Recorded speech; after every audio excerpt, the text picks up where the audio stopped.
नमस्कार, news blast देख रहे हैं आप और आपके साथ मैं हूं आयुषी महर्षि। शुरुआत करेंगे न्यूज ब्लास्ट की और नजर डालेंगे कुछ अहम खबरों पर। प्रधानमंत्री नरेंद्र मोदी आज जाएंगे रूस। 16वें ब्रिक्स शिखर सम्मेलन में भाग लेने के लिए होंगे रवाना। समूह के नेताओं और अन्य आमंत्रित अतिथियों के साथ करेंगे द्विपक्षीय बैठकें।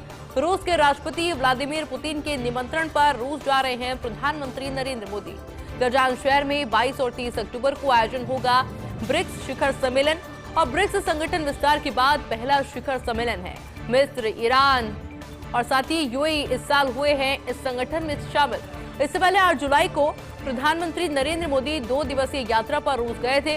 रूस के विदेश मंत्री सर्गेई लावरोव ने ब्रिक्स समिट में पहले ही अपना बयान जारी किया था और कहा था कि पिछले कुछ सालों से ये देश औपचारिक तौर पर नहीं मिले हैं, लेकिन आज भी ये एक मजबूत संबंध रखते हैं। 1990 के दशक में रूस, भारत, चीन तिगड़ी की नियमित बैठकों की पहले हुआ करती थी और बाद में इस तिगड़ी का विस्तार हुआ जो आगे जाकर ब्रिक्स बन गई। ब्राजील, साउथ अफ्रीका जुड़े हैं। 1 जनवरी 2024 को ब्रिक्स में 4 नए मेंबर मिस्र, इथियोपिया, ईरान और संयुक्त अरब अमीरात को भी इसमें शामिल किया गया है। ब्रिक्स को जो शिखर सम्मेलन है उसको लेकर प्रधानमंत्री नरेंद्र मोदी आज रूस के लिए रवाना होने वाले हैं। 16वें ब्रिक्स शिखर सम्मेलन में भाग लेने के लिए प्रधानमंत्री नरेंद्र मोदी रवाना होंगे। समूह के नेताओं और अन्य आमंत्रित अतिथियों के साथ में द्विपक्षीय बैठकें प्रधानमंत्री नरेंद्र मोदी करने वाले हैं। रूस के राष्ट्रपति व्लादिमीर पुतिन के निमंत्रण पर रूस जा रहे हैं प्रधानमंत्री नरेंद्र मोदी। कजान शहर में 22 और 23 अक्टूबर को ब्रिक्स शिखर सम्मेलन आयोजित होगा। ब्रिक्स संगठन विस्तार के बाद पहला ये शिखर सम्मेलन है जिसमें मिस्र, ईरान, इथियोपिया और यूएई इस साल ही इस संगठन में शामिल हुए हैं। क्योंकि इससे पहले की अगर बात की जाए तो 8 जुलाई को प्रधानमंत्री मोदी 2 दिवसीय यात्रा पर रूस गए थे और रूस के विदेश मंत्री सर्गेई लावरोव ने ब्रिक्स समिट से पहले ही अपना एक स्टेटमेंट या फिर कहें बयान जारी कर दिया था और उन्होंने कहा था कि पिछले कुछ सालों से ये देश औपचारिक तौर पर नहीं मिले हैं, लेकिन आज भी ये सभी देश आपस में मजबूत संबंध रखते हैं। 1990 के दशक में रूस, भारत और चीन तिगड़े की नियमित बैठकें पहले हुआ करती थी और बाद में इसी तिगड़े का विस्तार हुआ जो कि आगे आकर के ब्रिक्स बन गई है। ब्राजील, साउथ अफ्रीका इससे जुड़े हैं। 1 जनवरी 2024 को ब्रिक्स में 4 नए मेंबर जुड़ गए हैं। कौन कौन से हैं? मिस्र, इथियोपिया, ईरान और संयुक्त अरब अमीरात को भी इसमें शामिल कर लिया गया है।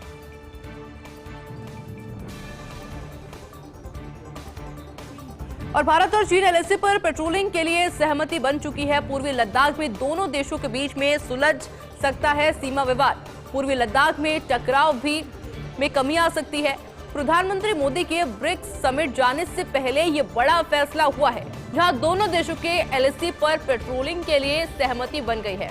भारतीय निवेश मंत्रालय के सचिव विक्रम मिस्त्री ने इसकी जानकारी दी और कहा कि कई हफ्तों से भारत चीन के अधिकारी इस मुद्दे पर बातचीत कर रहे थे।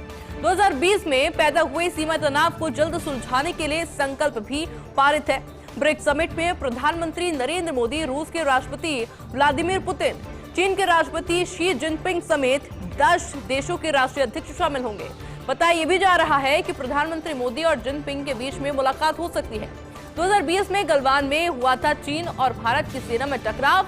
खूनी झड़प के बाद दोनों देशों के बीच में गहरा विवाद हो गया था, पर आखिरकार चीन ये समझ चुका था कि भारत के साथ में रिश्ते मजबूत करने में ही चीन की भलाई है और इसलिए जब ये चर्चा हो रही थी, जब ये वार्ता हो रही थी तो समझा जा रहा था कि पॉजिटिव रिस्पॉन्स इस वार्ता के बाद में सामने आ सकता है और वही पॉजिटिव रिस्पॉन्स देखने को मिला। और देखिए अच्छी बात यह है कि ब्रिक्स शिखर सम्मेलन से पहले ये पॉजिटिव खबर सामने आई है क्योंकि ब्रिक्स सम्मेलन के अंदर प्रधानमंत्री नरेंद्र मोदी की भी मौजूदगी रहेगी और साथ ही साथ में चीन के राष्ट्रपति जिनपिंग भी इस ब्रिक्स सम्मेलन में मौजूद रहने वाले हैं और ऐसे में पूरी संभावना है कि दोनों के बीच में मुलाकात हो सकती है जिससे दोनों देशों के बीच संबंधों को और ज्यादा मजबूती मिलती हुई नजर आएगी। भारत और चीन एलएसी पर पेट्रोलिंग के लिए सहमति बन चुकी है।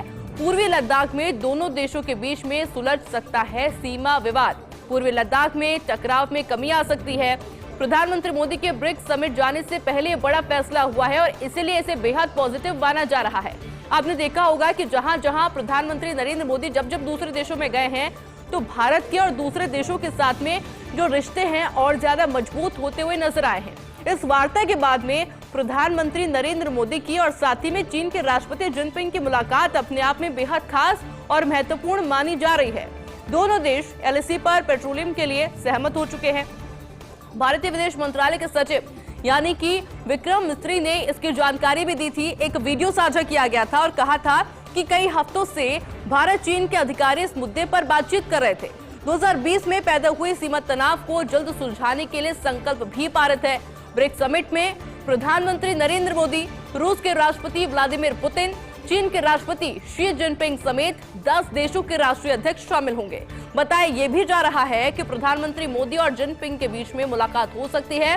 2020 की अगर बात की जाए तो गलवान में हुआ था चीन और भारत की सेना के बीच में टकराव, खूनी झड़प हुई थी और उस खूनी झड़प के बाद दोनों देशों के बीच में जो विवाद था और भी गहराता हुआ नजर आया था। और मोदी सरकार में बढ़ा है शिवराज सिंह चौहान का कद। प्रधानमंत्री नरेंद्र मोदी ने दी कृषि मंत्री शिवराज सिंह चौहान को अब एक बड़ी जिम्मेदारी। चौहान की अध्यक्षता में किया है एक मॉनिटरिंग ग्रुप का गठन और ये मॉनिटरिंग ग्रुप करेगा प्रधानमंत्री मोदी द्वारा घोषित योजनाओं, केंद्रीय बजट परियोजनाओं के क्रियान्वयन की समीक्षा। 18 अक्टूबर को पीएमओ में हुई थी इस मॉनिटरिंग ग्रुप की पहली बैठक, जहां शिवराज सिंह की अध्यक्षता में निगरानी समूह की हर महीने अब ये बैठक होने वाली है। साउथ ब्लॉक स्थित प्रधानमंत्री कार्यालय में होगी समूह की बैठक और बैठक में की जाएगी सभी सरकारी योजनाओं की समीक्षा। आपको याद होगा कि भारतीय जनता पार्टी अपना एक नया अध्यक्ष भी चुन रही है, यानी ढूंढ रही है, और ऐसे में शिवराज सिंह का नाम उसमें भी सबसे आगे चल रहा है। और इसी के साथ में अब मोदी सरकार ने एक नई जिम्मेदारी शिवराज सिंह चौहान को दे दी है। प्रधानमंत्री नरेंद्र मोदी ने कृषि मंत्री शिवराज सिंह चौहान को एक बड़ी जिम्मेदारी देते हुए मॉनिटरिंग ग्रुप का गठन किया और ये मॉनिटरिंग ग्रुप प्रधानमंत्री मोदी द्वारा घोषित योजनाओं, केंद्रीय बजट परियोजनाओं के क्रियान्वयन की समीक्षा करेगा। 18 अक्टूबर को पीएमओ में हुई इस मॉनिटरिंग ग्रुप की पहली बैठक, जिसमें शिवराज सिंह की अध्यक्षता में निगरानी समूह की हर महीने अब इसी तरीके से बैठक होने वाली है। साउथ ब्लॉक स्थित प्रधानमंत्री कार्यालय में होगी इस समूह की बैठक और बैठक में की जाएगी सभी सरकारी योजनाओं की समीक्षा। केंद्रीय मंत्री शिवराज सिंह का बड़ा कद। प्रधानमंत्री मोदी ने शिवराज सिंह को सौंपी नई जिम्मेदारी और अब देश भर में सरकार की नई और जारी योजनाओं की समीक्षा की जाएगी। प्रधानमंत्री नरेंद्र मोदी ने गठित की है नई टीम और इस टीम की कमान सौंप दी गई है शिवराज सिंह चौहान को। ये कमेटी हर महीने प्रधानमंत्री कार्यालय में करेगी समीक्षा बैठक और सभी योजनाओं की रफ्तार बढ़ाने को लेकर चर्चा भी की जाएगी। प्रोजेक्ट में देरी पर विभाग के संबंधित सचिवों से साधेंगे संपर्क। सूत्र ये भी बताते हैं कि 18 अक्टूबर को टीम की एक बैठक पहले ही हो चुकी है, जिसकी अध्यक्षता शिवराज सिंह चौहान के द्वारा की गई है। मुख्यमंत्री भजनलाल शर्मा से अमेरिकी राजदूत की मुलाकात हुई। राइजिंग राजस्थान में अमेरिकी निवेश के लिए आमंत्रित किया गया। भारत में अमेरिकी राजदूत एरिक गार्सिटी ने की आज मुलाकात। राइजिंग राजस्थान में गार्सिटी व अमेरिकी निवेशकों को आमंत्रित किया गया और कहा कि राज्य में अक्षय ऊर्जा, खनन, आईटी और निर्माण क्षेत्र में निवेश की अपार संभावना है। राज्य सौर एवं पवन ऊर्जा के क्षेत्र में देश में पहले स्थान पर है। राज्य सरकार द्वारा एक नई पर्यटन नीति लाई जा रही है, जिसमें निवेशकों को कई तरह के लाभ भी दिए जाएंगे।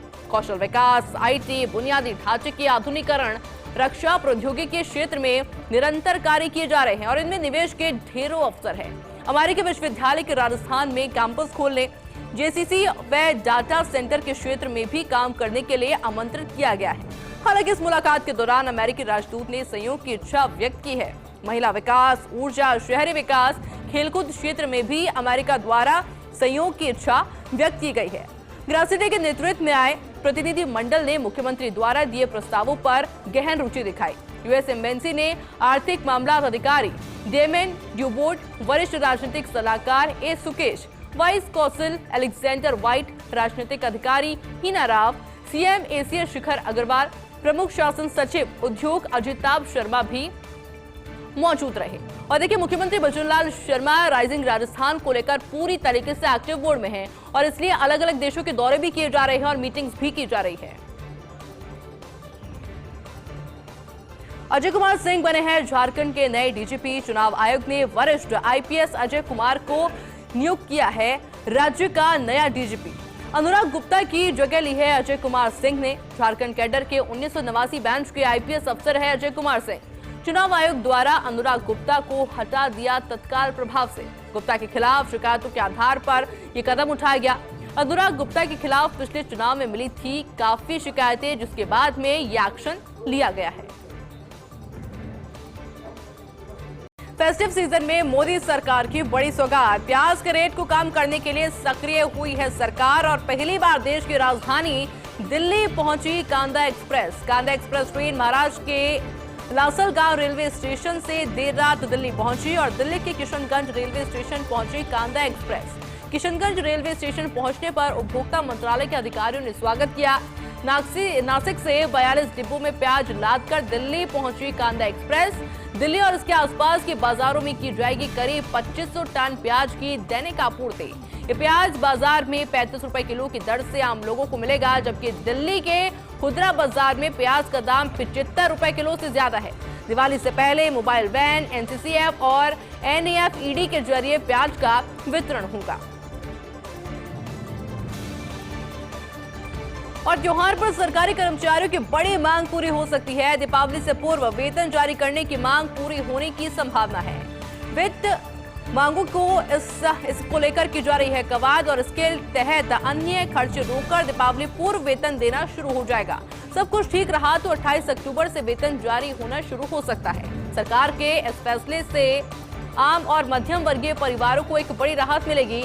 हालांकि बड़े 3% डीए का नगद भुगतान 1 नवंबर से सरकार कर सकती है, जिसे नवंबर के दिसंबर में देय वेतन में मिल सकती है बड़े डीए की राशि। खाद्य सुरक्षा आयुक्तालय को वर्ल्ड रिकॉर्ड की उपलब्धि। World book of records London ने जारी किया है प्रमाण पत्र। 7 और 8 अगस्त को फूड बिजनेस ऑपरेटर्स के रिकॉर्ड निरीक्षण पर अवार्ड। इस उपलब्धि को लेकर अतिरिक्त खाद्य आयुक्त पंकज ओझा ने जानकारी दी। उन्होंने कहा कि प्रदेश भर में चलाया जा रहा है शुद्ध आहार मिलावट पर वार अभियान और अभियान के तहत 7 और 8 अगस्त को 2 दिन तक विभाग के एसएचओ ने ड्राइव चलाया। 97 खाद्य सुरक्षा अधिकारियों ने कुल 2284 फूड ऑपरेटर्स की जांच की, जो कि एक रिकॉर्ड है। चिकित्सा मंत्री गजेंद्र सिंह खिलसर, प्रमुख सचिव चिकित्सा गायत्री राठौड़, आयुक्त इकबाल खान ने इस उपलब्धि के लिए पूरी टीम को बधाई दी।